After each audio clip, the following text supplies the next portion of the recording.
ऑटिझमची सुरुवात गर्भाशयातून होते. ऑटिझममुळेच तुमचे कुटुंब आणि तुमच्या मुलाचे आयुष्य उद्ध्वस्त होण्यापूर्वीच त्यावर उपचार करा. ऑटिझमला प्रतिबंध करा, असे रिस्प्लाइस ऑटिझम रिसर्च फाउंडेशनचे अध्यक्ष डॉक्टर चंद्रशेखर तोडुपुनारी यांनी सांगतात. हैदराबादची रिस्प्लाइस ऑटिझम रिसर्च फाउंडेशन ऑटिझम असलेल्या मुलांमधील आतडे मेंदू यावरती काम करणारी एक प्रमुख उपचार पद्धती म्हणजे फेकल मायक्रोबायोटा ट्रान्सप्लांटेशन थेरपी देणारी भारतातली पहिली संस्था आहे.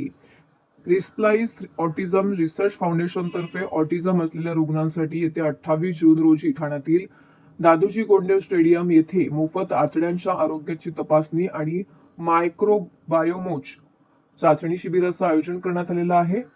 हैदराबाद स्थित संशोधन आधारित संस्था रिस्प्लाइस autism research foundation doctor Chandrashekhar Thodupunuri यांनी स्थापन केलेले एक अग्रगण्य आरोग्य केंद्र आहे. ऑटिझम आणि इतर न्यूरोलॉजिकल आजारांच्या व्यवस्थापनासाठी सर्वांगीण दृष्टिकोन देणारी ही भारतातील अशी प्रकारची पहिली संस्था आहे.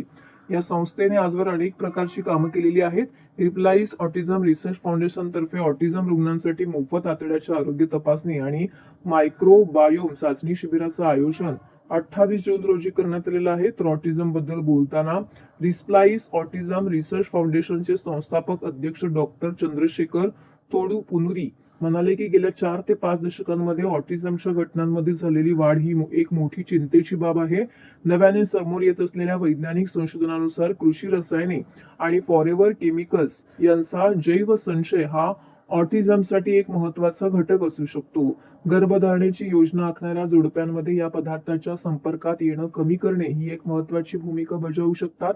ऑटिझमचा धोका कमी करण्यात भूमिका या पत्रकार परिषदेचा उद्देश या गंभीर सार्वजनिक आरोग्य समस्येवरती माहितीपूर्ण सार्वजनिक संवाद सुरू करणे आणि धोरण स्तरावरील सहभागास प्रोत्साहन देणे हा आहे.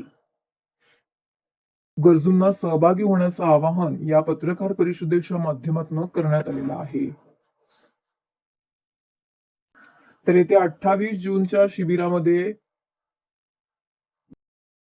राज्याचे संवेदनशील उपमुख्यमंत्री एकनाथजी शिंदे साहेब यांच्या आदेशानुसार आपण महाराष्ट्रामध्ये ऑटिझम मुक्त महाराष्ट्र अभियान हे आपण अभियान सुरू केलेलं आहे.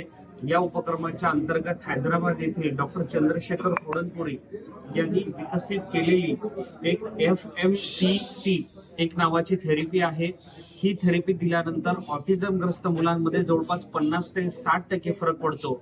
ऑटिझमग्रस्त मुलं ज्यांचा दैनंदिन संघर्ष असतो, म्हणजे भूक लागलेलं देखील त्यांना त्यांच्या पालकांना ते सांगू शकत नाही, वॉशरूमला द्यायचं असेल तरी सांगू शकत नाही, अशा सगळ्या ऑटिझमग्रस्त मुलांवर यशस्वी उपचार केलेले डॉक्टर चंद्रशेखर तोडुपुनुरी यांच्या यशस्वी उपचारानंतर या ज्या काही आपल्या नैसर्गिक विधी असतात किंवा ज्या ज्या काही सगळ्या गोष्टी असतात ती ऑटिझमग्रस्त मुलं सांगू शकतात. हा पहिला प्रयोग डॉक्टर चंद्रशेखर यांनी स्वतःच्या मुलीवर केला. त्यांची मुलगी स्वतः ऑटिझमग्रस्त आहे. 11 वर्षाच्या त्यांच्या मुलीमध्ये या थेरपीने फरक पडलेला आहे आणि ती आता 50% बरी झालेली आहे. आणि म्हणून हे तंत्रज्ञान आता महाराष्ट्रामध्ये पहिल्यांदाच आपण ठाण्यामध्ये त्याचं आरोग्य शिबिर घेतलेलं आहे. याची मोफत आरोग्य तपासणी येत्या 28 जून रोजी दादोजी कोंडदेव स्टेडियम या ठिकाणी ठेवण्यात आलेली आहे. तर या निमित्तानं माझं विनम्र आवाहन आहे की ज्यांच्या घरी ऑटिझमग्रस्त मुलं आहेत अशा पालकांनी ऑटिझमग्रस्त मुलांना घेऊन 28 जून रोजी आपण आवर्जून दादोजी कोंडदेव स्टेडियम येथे यावं. डॉक्टर चंद्रशेखर सर स्वतः अशा मुलांची तपासणी करणार आहेत.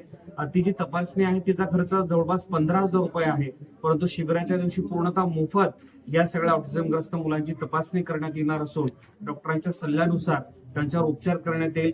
या निमित्तानं ऑटिझमग्रस्त पालकांना एवढीच मी ग्वाही देऊ इच्छितो की डॉक्टर चंद्रशेखर सरांनी विकसित केलेल्या या थेरपीनंतर देशातील नव्हे तर जगभरातील शेकडो नव्हे हजारो रुग्णांवर यशस्वी उपचार झालेले आहेत आणि ऑटिझमग्रस्त मुलांमध्ये 50 ते 60% फरक पडलेला आहे. यामुळे आपण जास्तीत जास्त संख्येनं ऑटिझमग्रस्त पालकांनी त्यांच्या ऑटिझमग्रस्त मुलांना त्या ठिकाणी घेऊन यावं. त्यांच्यावर यशस्वी उपचार करून देण्याच्यासाठीचा पाठपुरावा शिवसेना वैद्यकीय मदत कक्ष तथा डॉक्टर श्रीकांत शिंदे फाउंडेशन तर्फे